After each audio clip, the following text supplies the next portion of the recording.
I'm having so much fun out here. I'm going to make another video. Um, I'm going to kind of go back in time to my very first business. So my first business, I got the idea of selling water-saving shower heads, and I had learned about this from a national environmental leader who had gotten I guess, an op-ed in the St. Louis Post-Dispatch, which is where I lived. I already cared about the environment because, I love trees. When I was 5, some people started cutting down some trees on the corner of my school, and I just like, those were my friends. And, we had like critters in our backyard because we lived by a creek. So there were always turtles and just, abundant tadpoles. Later, that whole thing got channelized and turned into a cement conduit. We got a lot of stupid people in the world, and I'm trying to see if I can fix that. So sad to see such a beautiful thing, ruined. And that was what happened. So I was 5, and they took all these trees. They're so beautiful and just ruined. And that made me a pretty hardcore environmentalist. And also that kind of dynamic between the power of the adults and the kids. And, a lot of adults say, well, let's teach the kids about how the rainforest is being destroyed. It's like, why don't you frickin' do something? Like, why are you making kids unhappy about the future and scaring the hell out of them? I'm lucky. I only got the hell scared out of me when I was 10 in Earth Day. And suddenly that kind of alarm bell, it's like, wait a minute, no, here's this horrible things are happening in the world and nobody's doing anything about it. And, my uncles were in business. My dad was an engineer. So I always felt kind of envious because they had a lot more money, but at the same time, it's like, well, they're selling blue jeans. It's like, you're selling blue jeans and nobody gives a damn about what's going on to like our ability to actually live and survive as human beings on this planet. So I started taking action at age 10. I had little campaigns and tried to save a tree.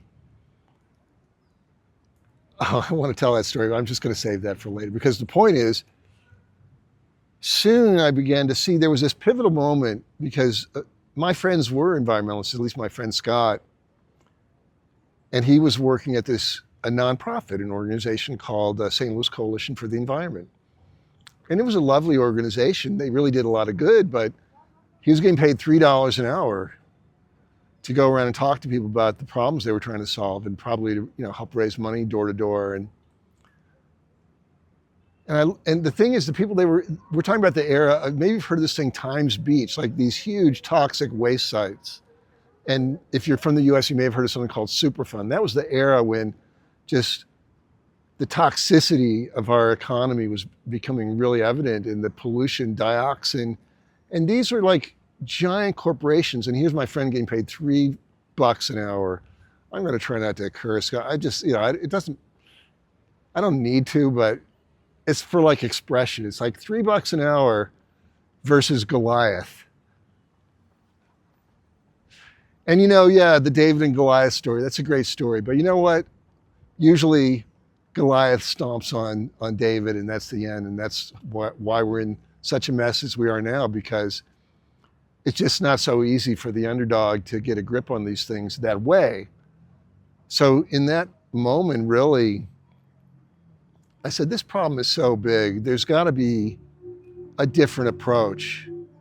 And I just imagined the economy, like if we really had an economy that reflected the value of ecology, and there are people I've worked with, his name will come to me, I remember his first name, Dr. Robert Costanza. He did his whole project about what's the actual economic value of ecosystems. And it was, I think he underestimated. Of course, we're talking about 20-year-old dollars, but he was saying something about 20 trillion a year that we're just squandering. Every time we destroy an ecosystem, we're making our lives that much harder, that much more expensive.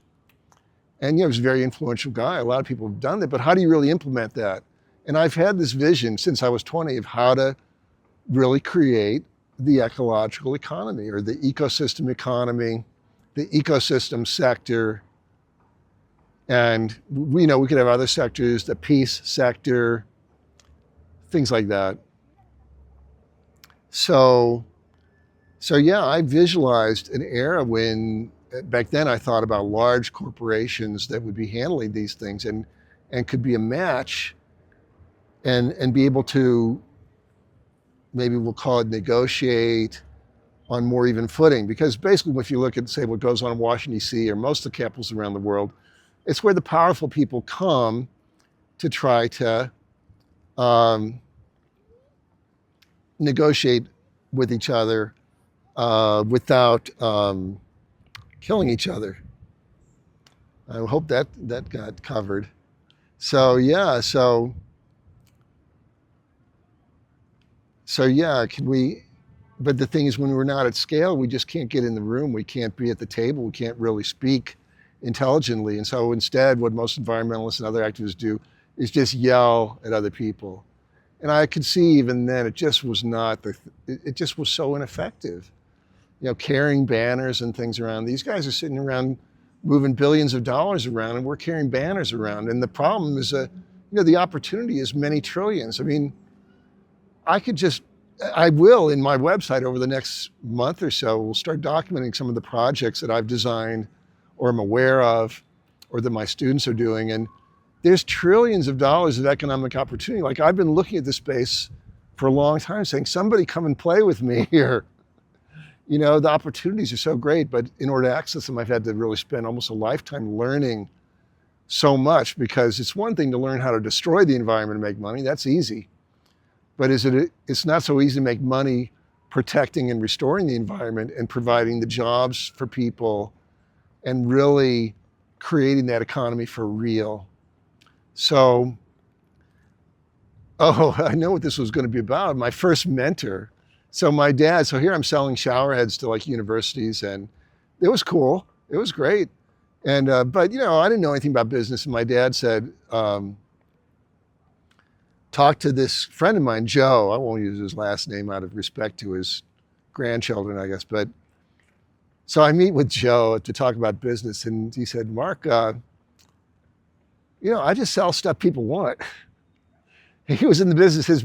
I didn't even know what his business was until I met him. It turned out his business was, he was basically a sales rep or vendor of cigarettes and candy. And he would go to all the, back then we had drugstores and five and dimes. They weren't like just giant Walmarts and whatnot back then. And just go around making sure they had all the candy and cigarettes they wanted. It's like, I missed the point, actually. His point was really good. Sell stuff people want.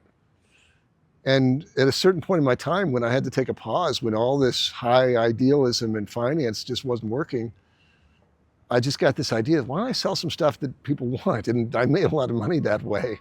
I mean, because I developed a lot of skills. Basically, I started doing consulting and online, like web development. And I had all these skills in 2010 that people wanted it. And I got a lot of enjoyment out of working with people who were not really in my niche.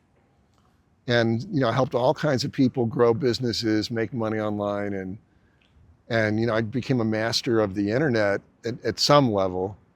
The internet's changed a lot since 2015 for sure. And you never really stop learning, but that served me really well all along, having that skill and not having to outsource it, because given the difficult nature of what I'm doing, being able to really understand how the web was put together is really helpful. But anyway, so that was Joe.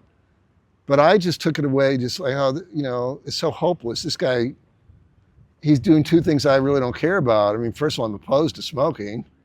I mean, for your health, maybe for my health, I don't want to sit, in your smoke.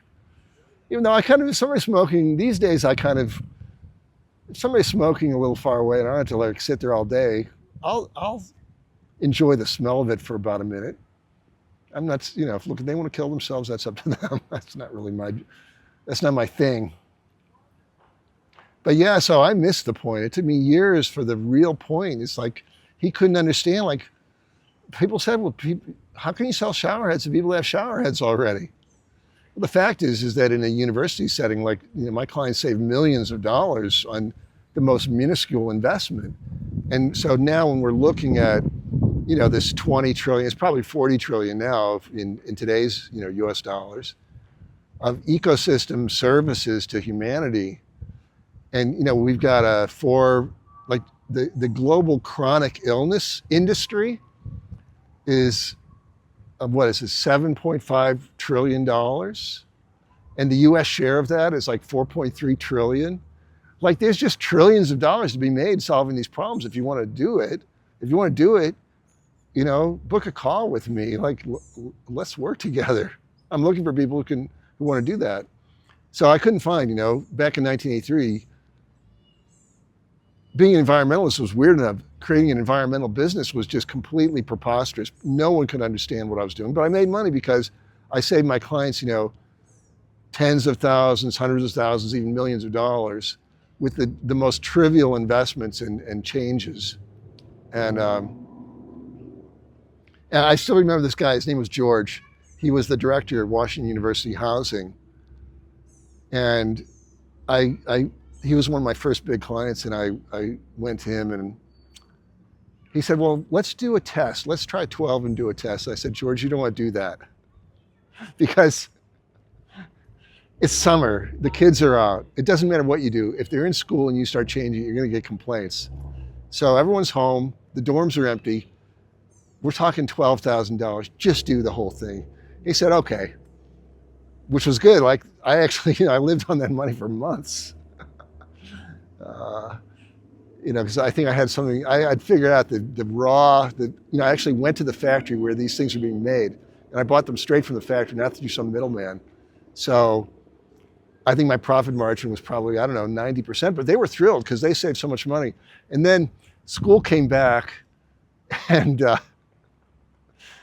there was a cartoon because back in those days, the engineers hadn't quite figured out how to do low flow shower heads. They were more like a nozzle, like a fire hose.